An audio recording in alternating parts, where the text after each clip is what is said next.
Life is full of mysteries, perhaps none more compelling than those that lie within the confines of the human mind.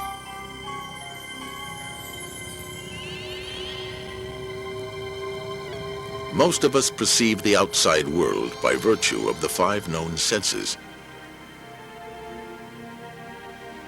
But there are some people who claim they see the world through extrasensory channels.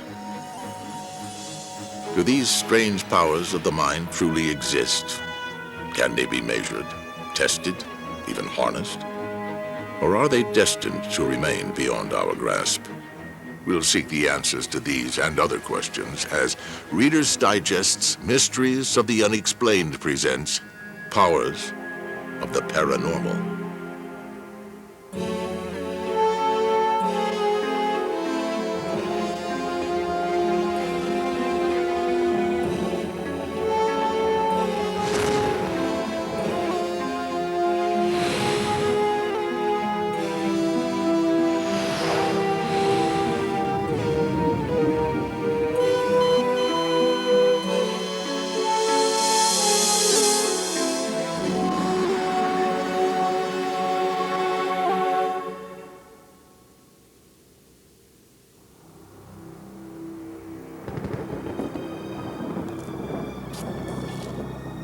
In the middle of the night in the year 1700, the city fathers of a small French town went grave robbing.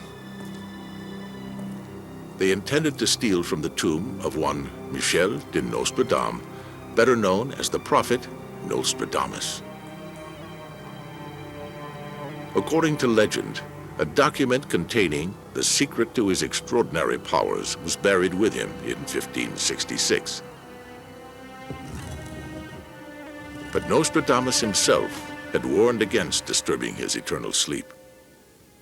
The man who opens the tomb when it is found and who does not close it at once, evil will come to him that no one will be able to prove. A medallion is discovered. Inexplicably, it is engraved with the present date, the year 1700. 134 years earlier, Nostradamus had foreseen this, the moment of his desecration. Horrified, the robbers leave the prophet to his peace.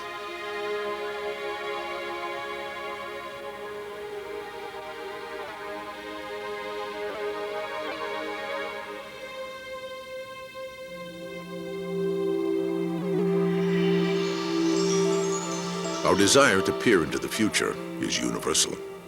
It is the longing to command our destiny rather than be commanded by an unknown, impersonal fate. In every civilization, in every corner of the world, prophets have arisen and people have embraced their every word. Nostradamus himself followed a prophetic tradition at least as ancient as the Greeks. Certainly his rituals seem modeled after Brankas, one of the famed oracles of the great temple of Delphi. Seated by a smoking brazier, Brankas would conjure her visions of the future from the vapors in the air.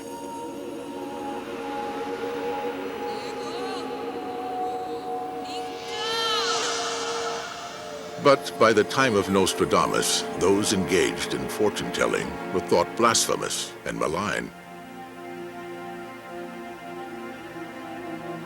The so-called cunning men and wise women of the Middle Ages practiced their profession in secrecy and fear. The Catholic Church saw little difference between a soothsayer and a heretic. Indeed, the Inquisition doled out a similar fate to both. Prophets were arrested and burned at the stake.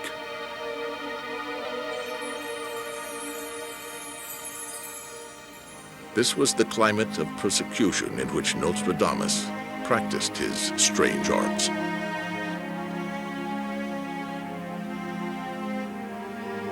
Indeed, his interest in magic, his ecstatic trances, his writings and predictions all might have doomed a lesser man. But so renowned was the mastery of Nostradamus that the nobility was able to protect him from the Inquisition's wrath.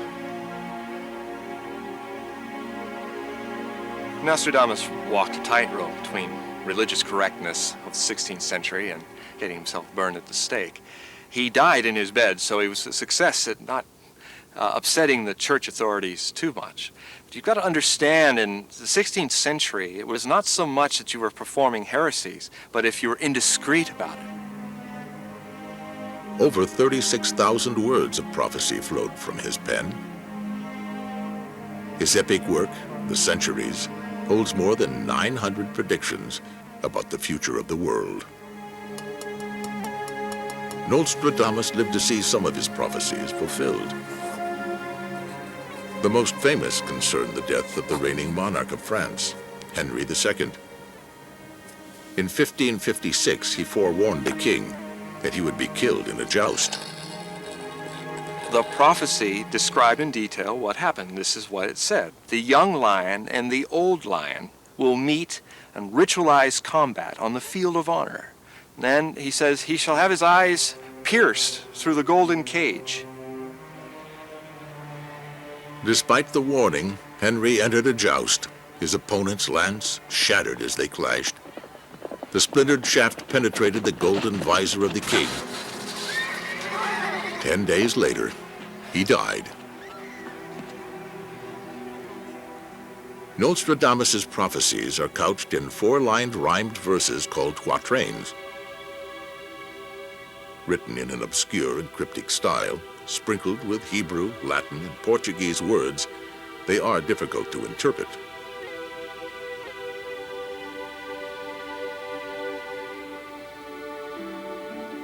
Some say his writings contain little more than fiction, but others claim the various verses foretold the Great Fire of London in 1666, details of the French Revolution and the rise of Napoleon and Hitler. Volume 9, Quatrain 90 declares, In 1937, an infernal power will rise against the church. This shall be the second Antichrist.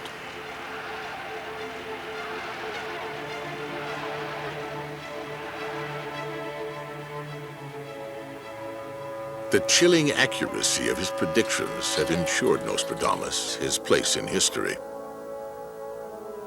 But what of his predictions yet to come? The most terrifying of his prophecies concern the fate of the earth.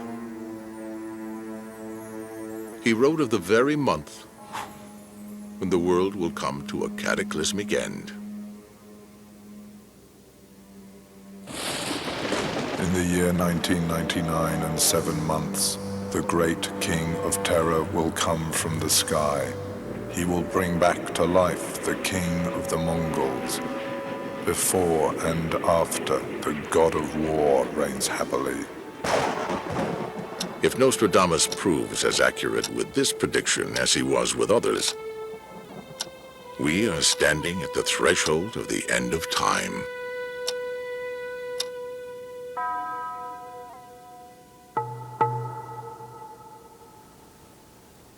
Today, paranormal powers are making headlines. Some crimes that left law enforcement baffled seem to have been solved by psychics. Can they interpret clues and answer questions the rest of us cannot? The Reader's Digest decided to put together its own team of paranormal investigators to find out.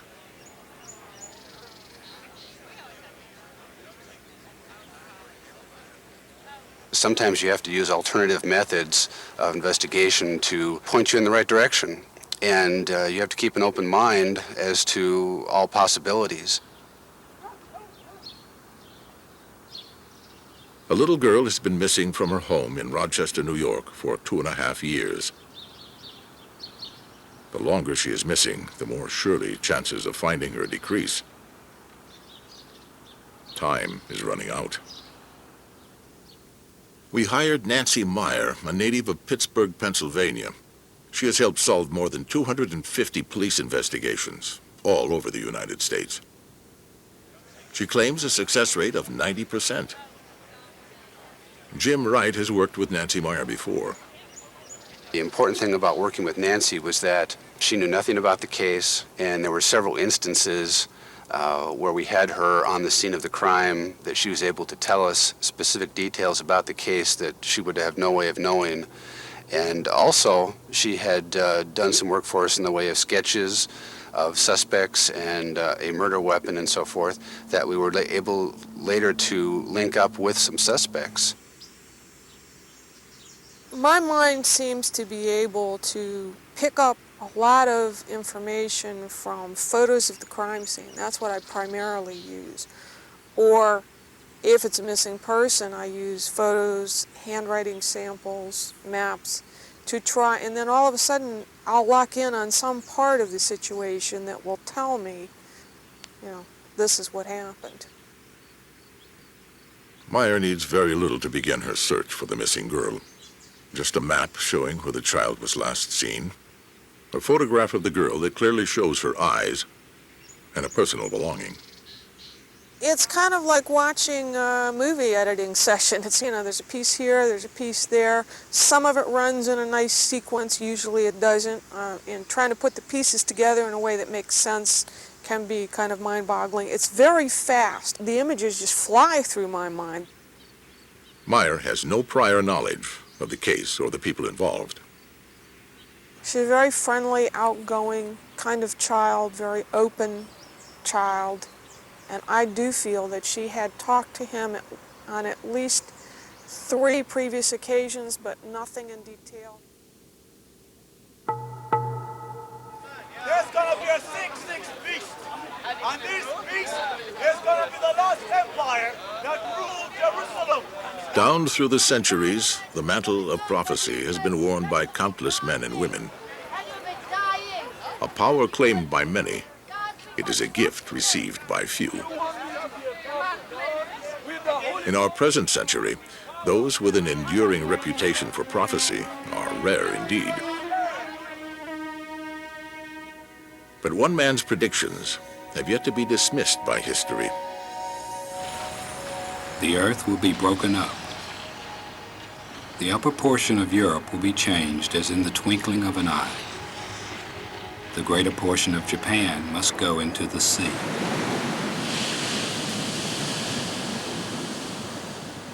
His name is Edgar Cayce, an ordinary man, possessed by extraordinary abilities. Born in rural Kentucky in 1877, Cayce was a below-average student. Even his parents despaired at his inability to learn. But in 1890, all that would change. As young Edgar played baseball one afternoon, a ball hit him near the base of his spine. Cayce didn't seem seriously hurt, but when he went to bed and fell asleep, he began to speak. Cayce's words were not the ramblings of a fevered brain, but precise medical instructions aimed at effecting his own cure. His prescription called for a poultice of cornmeal, onions, and herbs to be applied to his neck. His amazed parents did as they were told. The following morning, all signs of Cayce's injury had gone. It seems he had just delivered his first psychic reading.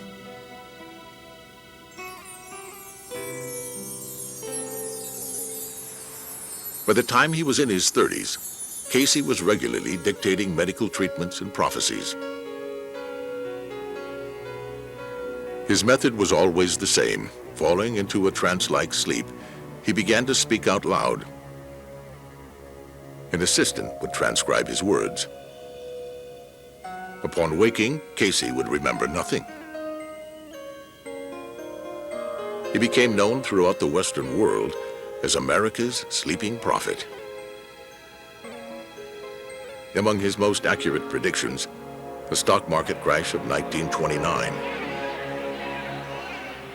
the timing and duration of World War II, the death in office of John F. Kennedy. True to his unassuming nature, Casey never thought himself unique. He believed that everyone could develop psychic powers. In one remarkable reading, Casey strayed from prophecy and gave instructions on how to read another's mind.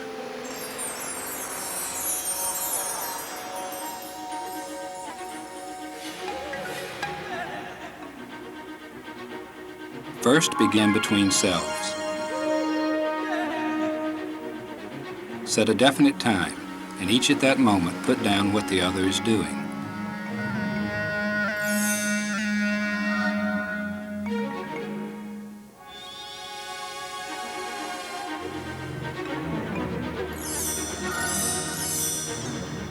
Do this 20 days. You shall find you have the key to telepathy.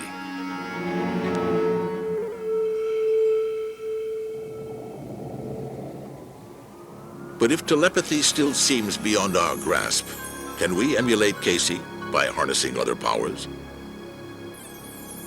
Can we, as Edgar Casey claimed, learn to receive messages from the future? According to a recent study, dreams are the most frequently reported vehicle for psychic experiences. Researcher Alan Vaughn believes in prophetic dreams. I think everyone should realize that we have this extraordinary potential within us to dream about the future. And this is part of our guidance mechanism. This is what helps people create success, either through their dreams, or often people will have, shall we call it, waking visions or hunches or intuitions of things that will work out for them. Vaughn bases his belief on personal experience. In April of 1968, he began to have a series of strange and disturbing dreams. It was an election year. U.S. Senator Robert Kennedy was campaigning for the Democratic nomination for president. Over the next few weeks, as Kennedy gained momentum, Vaughn's dreams grew more vivid, his sense of an evil premonition stronger.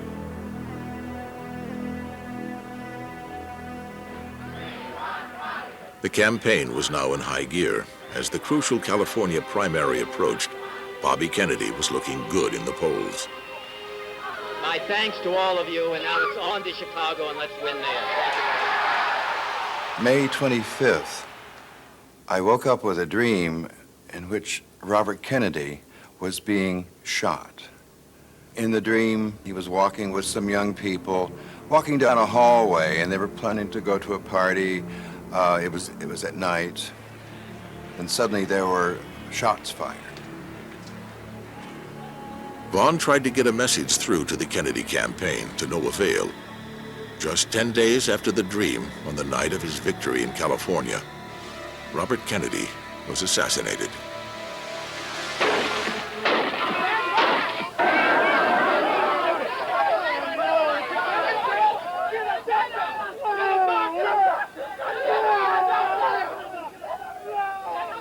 On June the 5th, when I heard the news that Robert Kennedy had been shot, it was the most horrible feeling I've ever had in my life. It was like I was guilty. It was my fault because I had not been successful in warning him. But as the news came in, I was able to compare it with the dreams, and there were a dozen points of correspondence. From a parapsychological point of view, this was really good evidence. Could this tragedy have been averted? Might a better understanding of the hidden workings of the mind give us the power to shape destiny and fate? For the last 70 years, an American research institute has sought to answer questions such as these. The Rhine Institute of Parapsychology is in Durham, North Carolina. Its director is Dr. Richard Broughton. He's convinced that there is a scientific basis for prophecy and other extrasensory powers. My feeling is that if ESP is a human ability, then by definition, we all have it to some degree. You know, we all have intelligence of some degree, but we all can't, get PhDs. So it is something we all have, but we're going to see very large differences in terms of how people can deploy it, how people can use it in their daily lives. Broughton's convictions are based on the longest and most rigorous series of scientific studies ever conducted in the area of ESP. The Institute's founder, Dr. J.B. Rhine, was determined to put the new science of parapsychology onto a scientific footing. To test the psychic ability of his subjects, Rhine used a specially designed deck of cards called Zener cards. The symbols on the cards were selected because they were easy to remember and of roughly equal visual weight. Carefully shielded from the tester, Rhine's subjects were asked to state the precise sequence in which the cards had been drawn from the pack. His star pupil was Hubert Pierce. On one occasion, Rhine offered Pierce $100 for every correct guess he made.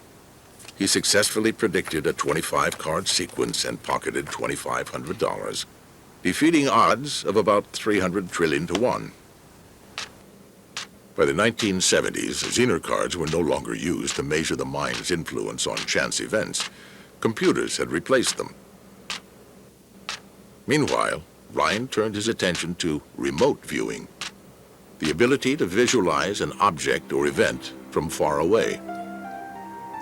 Remote viewing is just a different name for extrasensory perception, but when it's directed at distant locations.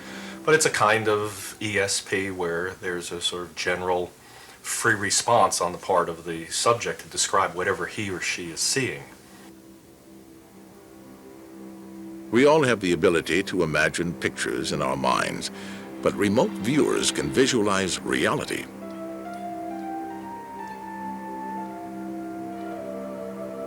Remote viewing offers the most practical value of all psychic skills and is frequently put to the test. In the most simple experiments, a subject is isolated in a room and is asked to describe a photograph outside the room.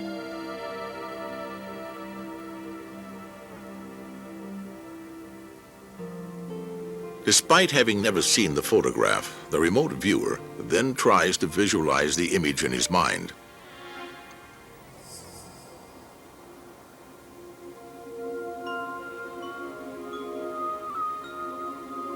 Under perfect conditions, such photographs have been described in minute detail. But some people claim they can bring these mental images into focus under almost any circumstances. Joe McMonigle, the most renowned remote viewer in the United States, believes he can remote view on demand. A class of students at the Rhine Institute will watch McMonigle as he demonstrates his skill. A computer has randomly selected the target image from a library of hundreds. It has been sealed in an envelope and placed in a separate room. Generally, when I begin a remote view, I'm looking at the fragmentary or bits and pieces that are coming in very rapidly and trying to create some picture out of that. These first elements come in very fragmented form. They come in symbology a lot of times. Like one of the things I'm getting is this sort of symbol. That doesn't actually represent anything, but what it does mean is it's probably a reflective surface of some kind. McMonigle uses a kind of visual shorthand to describe the images he sees in his mind. He visualizes elements of the photograph by broad characteristics, like shape, color, and size. With a major fall off or drop. The important thing about this consolidation is not to assume that the reflection is water or that this drop off is a waterfall or anything like that. You don't want to make any of those assumptions. Most psychics experience a similar jumble of images when attempting to remote view. Putting the pieces together can be difficult. McMonigle's completed vision describes an image with a shadowed area in the upper right, some structures on the left side, a reflective surface on the bottom right, and a drop-off in the middle. In this case, Joe's remote viewing is judged to be a direct hit.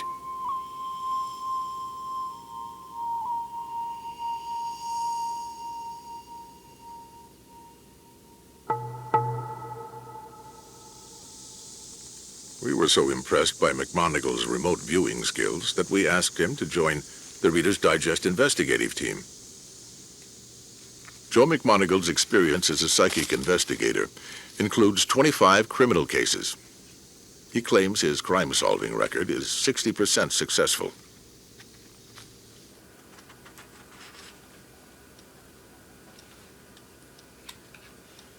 McMonagle is now set up to remote view in his home in Charlottesville, Virginia. For a remote viewer, it's much harder to find a missing person than to identify an object or a location. You can develop some very detailed drawings of the location that a person might be held in, or the location of, say, a missing body or something. But the problem is, even with a detailed drawing, let's say it was a drawing of a trailer park. There are how many trailer parks in America? He needs the date and time the little girl disappeared, nothing else. McMonagle has been given no information about the case, but at least one of his predictions will prove true. She was playing on a bike at the time, or had her bicycle with her. I get a sense that she probably lost part of her clothing, a shoe or a sock or something.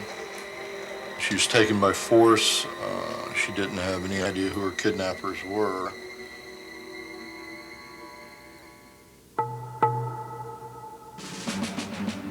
One more facet of Joe McMonagle's biography must be mentioned. He's a graduate of the most remarkable program in the history of American espionage. Joe was a remote viewer for the CIA. Mr. Joseph McMonagle received a Legion of Merit Award, which was given in part for providing invaluable information with a novel intelligence gathering technique, which was briefed at the highest levels of the executive and congressional branches of our government. In the throes of the Cold War, the CIA received alarming information that the Soviet Union was turning to parapsychology as a source of exotic espionage. Convinced that the Soviets were dangerously far ahead in the strategic use of psychic powers, the United States retaliated. In 1972, at CIA headquarters in Langley, Virginia, Operation Stargate was born. A team of U.S. government psychics spent 20 years and $20 million visualizing everything from the identity of KGB agents to the design of top-secret enemy submarines. In 1980, the CIA's psychics were asked to find out where Iranian terrorists were holding American hostages. And after the U.S. invaded Panama in 1989, psychics were enlisted to provide information about fugitive President Manuel Noriega. They were asked to provide a layout of the interior of Noriega's home. The psychics delivered a top-secret report showing both the rooms and their contents. Finally, in 1995, the CIA went public. There was large media attention when the CIA finally announced their findings, and ESP and the use of it in the government are ripe for ridicule. Our project, however, really survives best with responsible criticism. We enjoy skeptics. In fact, if we can't find them, we'll hire them from somewhere if they don't volunteer. We want skepticism because we improve our product, we learn more about what's going on. More recently, the Stargate program was terminated. Despite some promising results, it was considered too unreliable for military use. After years of research, ESP remains an enigmatic power. My feeling is that this anomalous information, extrasensory perception, comes and goes and serves similar needs to creativity. And we certainly can recognize great creativity in poetry or art, but it's very spontaneous. You cannot take a creative person and stick them in an artificial environment and say, make a masterpiece. It doesn't work like that.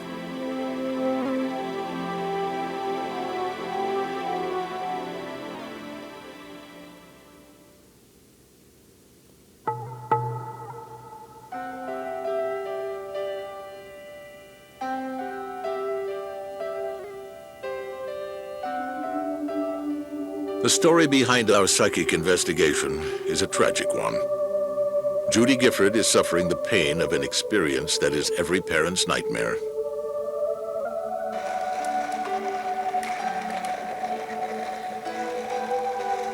It was early evening on a beautiful spring day. Her 4-year-old daughter, Kaylee, was getting in one last ride around the block before dinner. It seemed like any other Monday. Judy picked up Kaylee after work.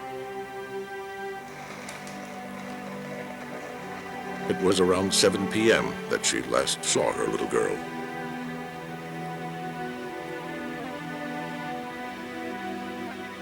As the clock keeps ticking, Judy is desperate to find Kaylee. She's open to using psychic detectives to help. Maybe they can see something that somebody inside is not being able to see, like the forest through the trees kind of scenario. Maybe our police department are looking at things and not being able to see the answer. Maybe an outsider can come in and see something that they can't. All over metropolitan Rochester, on the southern shore of Lake Ontario, Kaylee's photograph has been distributed. Her smiling face is everywhere. You know what it feels as though someone rips your heart out while it's still beating in their hand. Because that's what I felt like. Someone just stole my life, which is my child.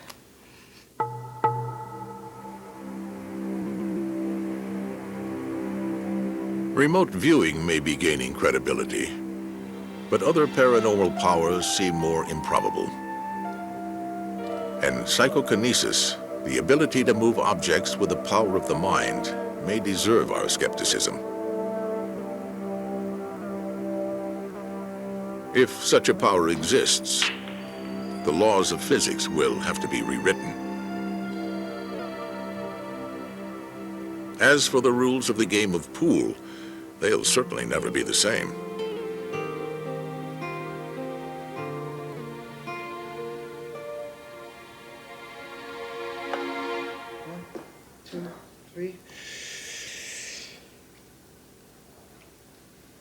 One person who achieved fame overnight with his supposed psychokinetic talents was Uri Geller. 5 degrees, that moves. What are you saying to yourself? I'm saying now bend. The controversial Israeli claims to have been employing paranormal powers since he first bent his soup spoon at the age of 4. I sort of reserve judgment about Mr. Geller and his spoon bending. I've never worked with him. It's the kind of thing where scientists generally like to stay out of the stage magician's craft, because stage magicians will always have the better of scientists, no matter how well trained they may be. Yes, look, it's becoming there. Geller has been widely accused of fraud. Critics say he weakens the metal he claims to bend beforehand, or distracts the audience's attention, giving him time to switch one spoon for another. Touch it. There's absolutely no heat. Is that solid silver, Lord Bath? Yeah, made by Gerrard in London. Among the skeptics is Richard Wiseman, an expert on the art of deception. He makes his living uncovering psychic fraud. Often psychics are very opportunistic. They'll walk into a situation not quite knowing what they're going to do. They'll look around, they'll exploit the moments when everyone's attention drops, or suddenly everyone's looking in a particular direction. Perhaps they'll tweak a spoon and leave it on the table bent, and then 10 minutes later say, hold on, I'm concentrating on bending a spoon, can anyone see one that's bent? That sort of thing. But here in Paris, we found a man who claims genuine psychokinetic powers. We decided to put him to the test. His name is Jean-Pierre Girard. In the 1970s, he rode the coattails of Uri Geller's fame, baffling audiences with his alleged ability to move solid objects with the power of his mind.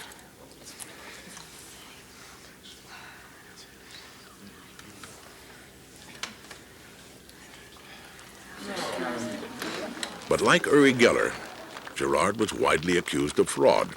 Eventually, he dropped out of the limelight. Demonstrations are often too flashy and done without scientific supervision.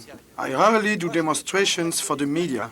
For the last 20 years, I've been doing mainly experiments in laboratories in a strictly controlled scientific environment.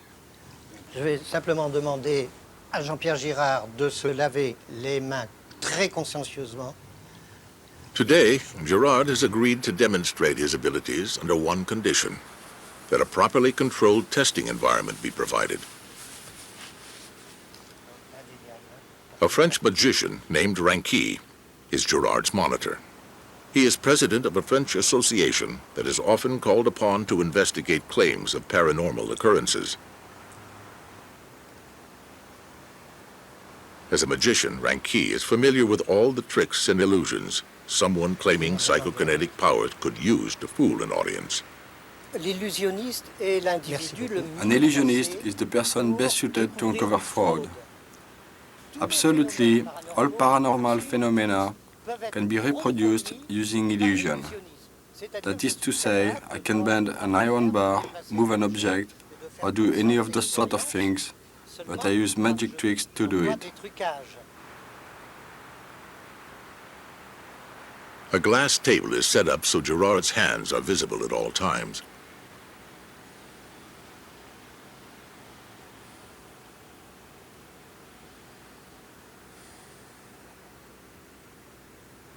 Ranqui has personally chosen and closely inspected the metal bars Girard will try to bend. Each is labeled with a different number to prevent Girard from switching bars during the demonstration.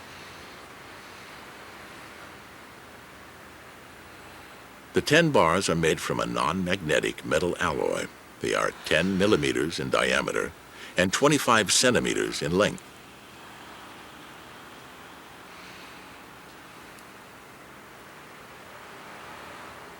We watched as Girard went to work.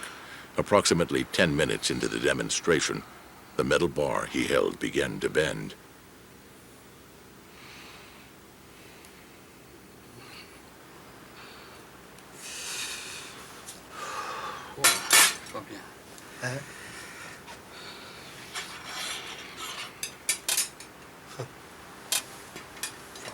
At first, the bowing of the rod was minimal, but Girard continued to work, taking breaks between each exertion. After 3 sessions, he had successfully bent a straight metal bar by 30 degrees.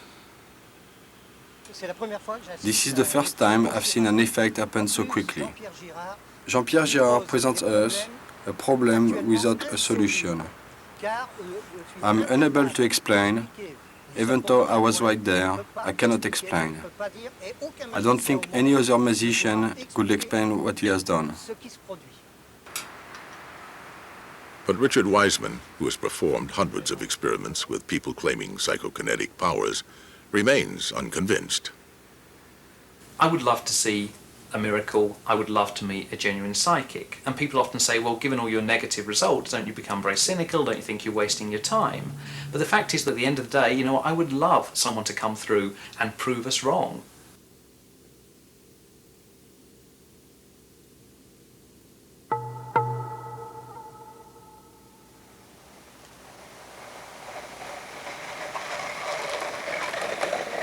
As our psychic investigation continues, 2 competing visions emerge.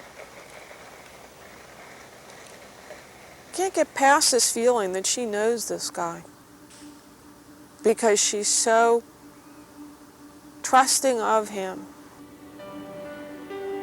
I have the feeling that he took her in a mid-sized car. I get the feeling that it was a Buick LeSabre and it was kind of a metallic blue. The van that was used in the kidnapping was sort of an off-white with gold markings or stripes, and it was stolen. He has sedated her in some way.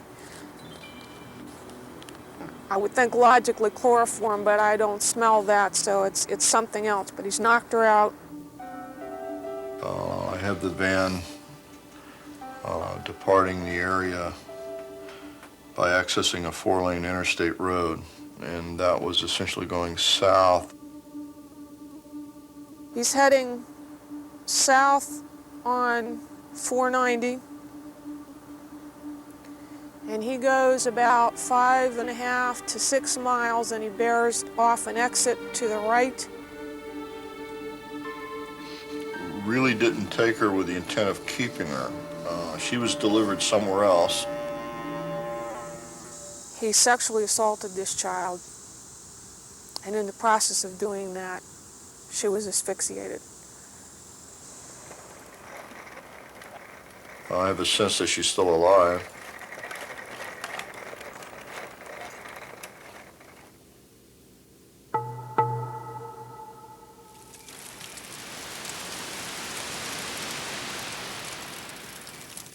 Hare Krishna, Some physical phenomena cannot be explained without reference to psychic power. This is a quick and very dangerous thing, and it's very powerful. Turns a lot of terror and fear into real high excitement. Overcoming fear and conquering the coals is seen as a powerful and life-transforming ritual. It's a metaphor for personal transformation, personal power. People can see the possibilities for themselves, that they can do more than they think they're capable of doing. Here in a friend's backyard near Seattle, Washington, Michael McDermott regularly organizes firewalking ceremonies.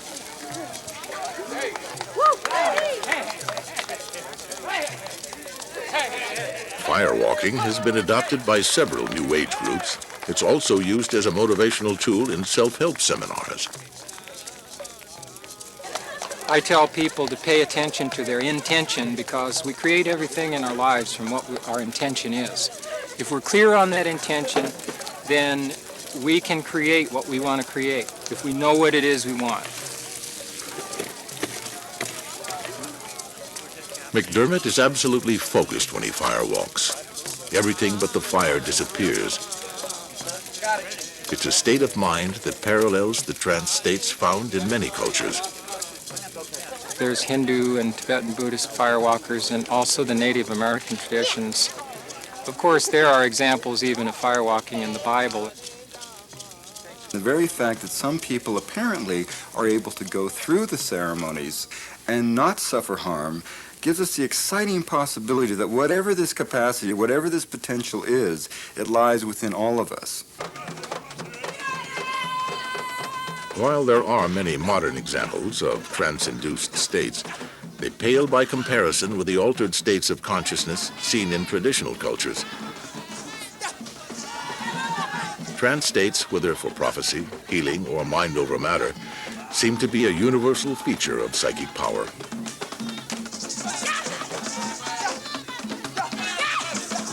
The ethnographic record leaves absolutely no doubt that in most societies of the world, the desire to invoke some technique of ecstasy, to soar away on the wings of trance, to get into some kind of distant metaphysical realm, is an essential part of the human desire. It happens everywhere in 100 different forms. The desire for such transcendence seems strongest in the East. In the Himalayan lands of India, Tibet, Nepal, and Bhutan, people have long practiced the ancient techniques of yoga and meditation. Indian holy men, also known as sadhus, may spend years in quiet contemplation. Remarkably, some seem able to override the laws of physics and biology with the power of their minds.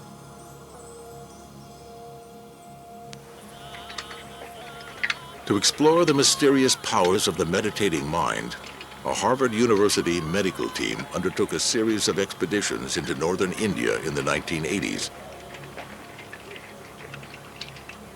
The expedition leader was cardiologist Dr. Herbert Benson. Benson's team came well prepared. They wanted to ensure that any phenomena they witnessed could be scientifically validated. Their equipment allowed for accurate measurements of stress levels, heart rate, and body temperature. With the blessings of the Dalai Lama, Dr. Benson became the first Westerner to study the previously secret rituals of Tumo Yoga. We went to the experts, Tibetan monks who were, in legend, allegedly able to dry icy wet sheets on their naked bodies, to melt snow around them, to do competitions. Those who melted the greatest amount of snow would win the competition. In an unheated chamber of a monastery with snow on the ground outside, the monks began their meditation. Wrapping their near-naked bodies in soaking wet sheets, they seek to invoke a spiritual heat against the freezing cold. First, they bring themselves into a quiet state of meditation.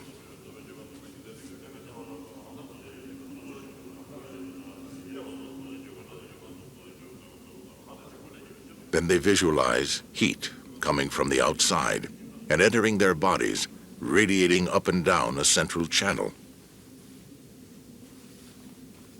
For the monks, this heat is a spiritual energy that burns away the defilements of improper thinking. The natural response of the human body to extreme cold is uncontrollable shivering. Yet the monks do not shiver.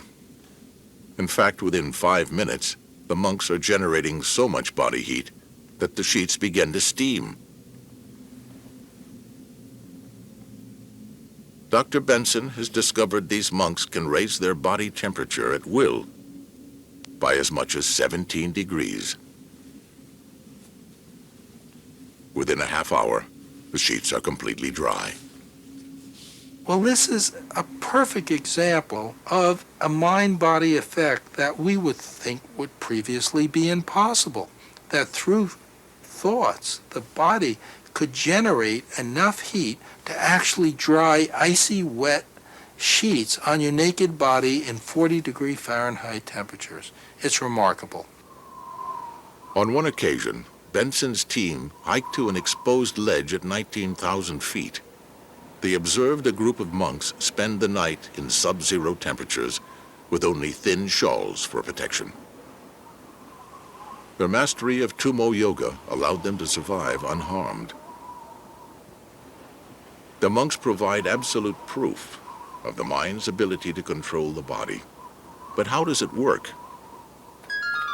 Back at Harvard University's Mind-Body Institute, Dr. Benson and his researchers are able to secure precise measurements of the physiological effects of meditation.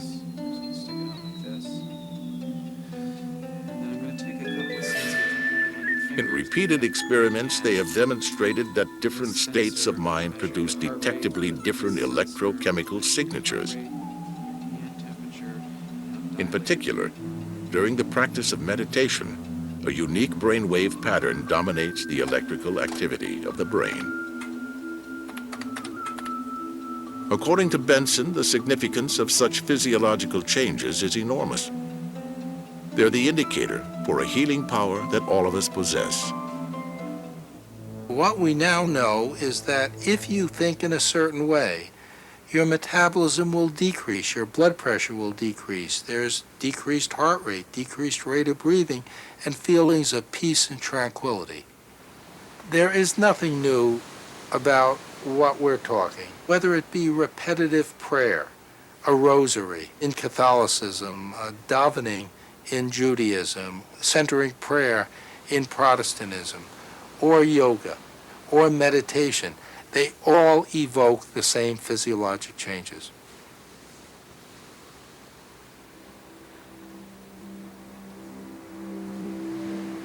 The power of healing is in everyone's grasp. Many Western doctors remain skeptical about the role of the mind in medicine. But their doubts are eroding in the face of mounting evidence that the human immune system is regulated by our state of mind.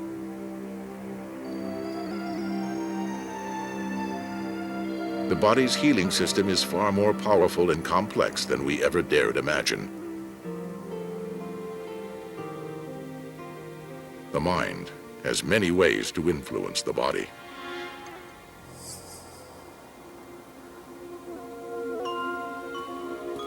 Don Copland is the former president of the National Federation of Spiritual Healers in the United Kingdom.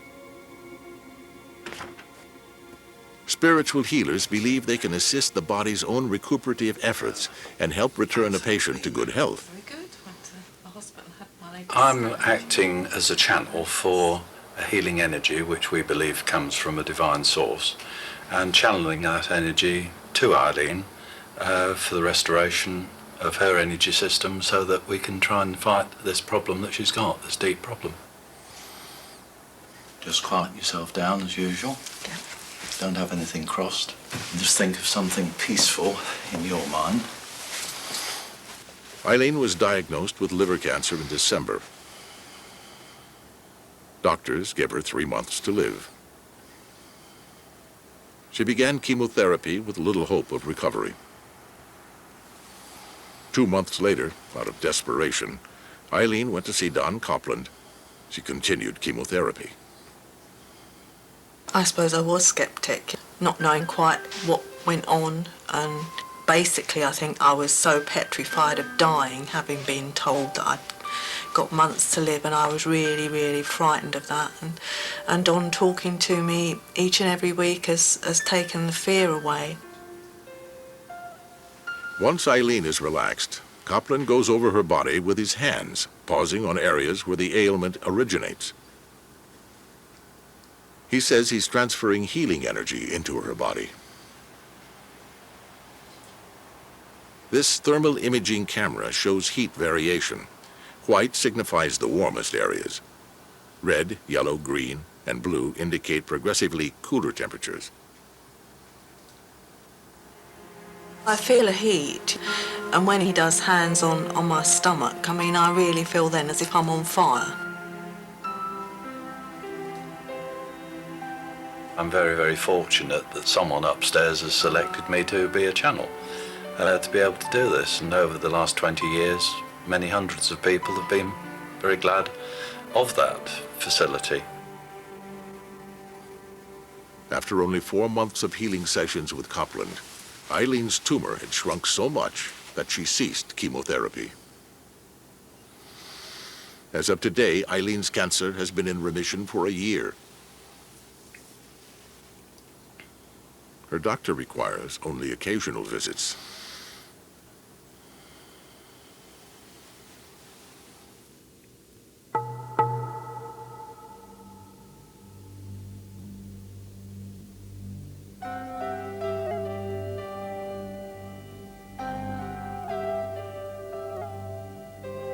Psychics Nancy Meyer and Joe McMonigal have drawn very different conclusions about what happened to Kaylee Polton. Meyer believes the missing child is dead. Joe thinks she's still alive. Unfortunately, just 10 days after our visit to Rochester, Meyer was proved correct. We have just learned that, in fact, there is a suspect in custody in the disappearance of Kaylee Ann Polton. Unfortunately, the little girl has been murdered. 2.5 years after she disappeared, the body of Kaylee Polton was found in a factory water tank on the outskirts of the city of Rochester. A suspect led police to her body after confessing to the killing.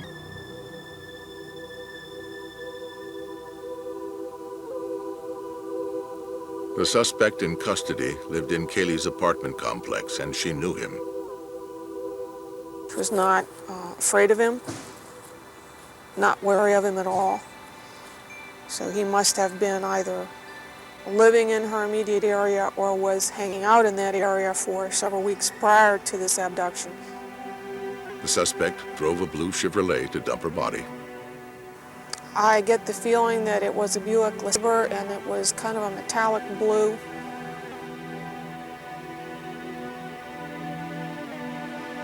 Kaylee Polton was strangled to death. She was asphyxiated.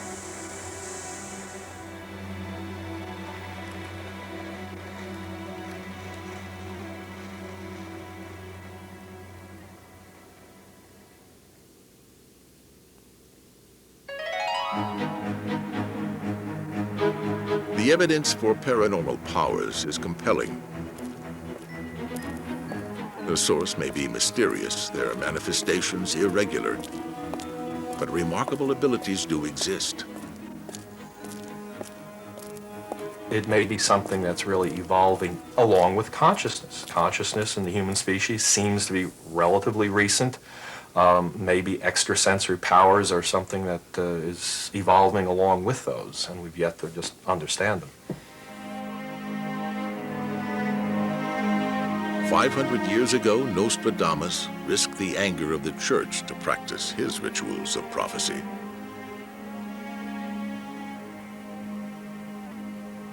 Today, the psychic abilities of Joe McMoneagle have received the sanction of the CIA. A dramatic shift in attitudes has certainly occurred, but perhaps a more fundamental transformation is also taking place. The evolution of the paranormal powers of our minds.